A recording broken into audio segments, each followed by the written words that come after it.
नमस्कार दर्शकों, सब कुछ विचित्र चैनल में आप सभी का स्वागत है। दर्शकों, सर्दी का मौसम शुरू हो चुका है और वक्त आ गया है अपने विंटर केयर रूटीन को फॉलो करने का। शरीर के सभी हिस्सों की त्वचा रूखी और बेजान दिखने लगी है। ऐसे में फटे होंठ और दरारों वाली त्वचा की देखभाल जरूरी है। केवल इतना ही नहीं, ये मौसम आपकी प्यूबिक एरिया को भी प्रभावित करता है, इसलिए आपके इस निजी अंग को भी विशेष देखभाल की जरूरत है। आज मैं आपको प्यूबिक एरिया की ड्राइनेस को कम कैसे कर सकते हैं उसके बारे में बताता हूं, जिसका सुनना आपके लिए बहुत ही आवश्यक है।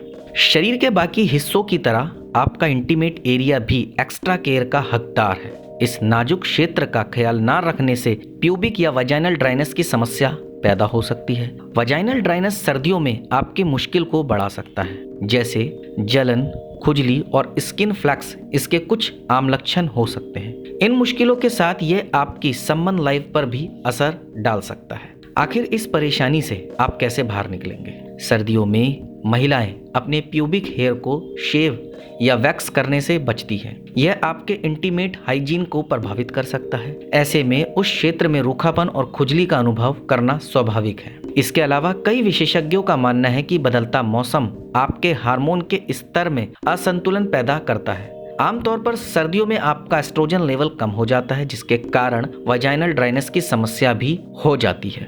इसके अलावा यदि आपकी रोग प्रतिरोधक क्षमता कमजोर है तो आप प्यूबिक ड्राइनेस के शिकार हो सकते हैं। सर्दियों में विभिन्न प्रकार के संक्रमण से बचने के लिए आपको मजबूत इम्यूनिटी की आवश्यकता होती है। ऐसे में आपकी योनि इन्फेक्शन का शिकार हो सकती है। यह ड्राइनेस का कारण बन सकता है। इसके उपाय: सिंथेटिक अंडरवियर चिपचिपे हो सकते हैं और प्यूबिक एरिया में अधिक जलन और हवा के प्रतिबंधित प्रवाह को जन्म दे सकते हैं। इसलिए सूती अंडरवियर योनि को पर्याप्त हवा प्रदान करते हैं। इसलिए आप जितना हो सके सूती अंडरवियर का ही इस्तेमाल करें। इसके अलावा प्यूबिक क्षेत्र के आसपास शुष्कता से बचने के लिए बिना सुगंध वाले साबुन का उपयोग किया जाना चाहिए। इसके अलावा खुशबूदार प्रोडक्ट्स में रंग और सुगंध होते हैं जो उस क्षेत्र को सुखा सकते हैं। योनि में स्वयं सफाई का गुण होता है और इसलिए सुगंधित साबुन लगाने की आवश्यकता नहीं होती। इसके अलावा पीरियड्स के दौरान आपको एक्स्ट्रा क्लीन रहने की ज़रूरत है।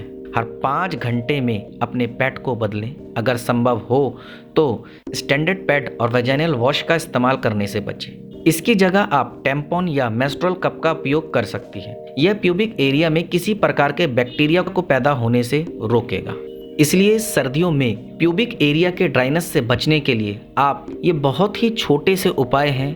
प्यूबिक एरिया के ड्राइनेस से बचने के लिए आपको इन छोटे छोटे उपायों को अपनाना चाहिए और इस छोटी सी समस्या से निजात पानी चाहिए। तो दर्शकों, अब आपको बताना होगा आपको मेरी ये जानकारी कैसी लगी। आप मुझे कमेंट के माध्यम से बता सकते हैं। आप मेरी इस जानकारी को ज़्यादा से ज़्यादा शेयर कीजिए, लाइक कीजिए और चैनल को सब्सक्राइब कीजिए और बेल आइकन को दबाना बिल्कुल ना भूलें, ताकि समय समय पर आपको इस प्रकार की सभी महत्वपूर्ण जानकारियाँ प्राप्त हो सके।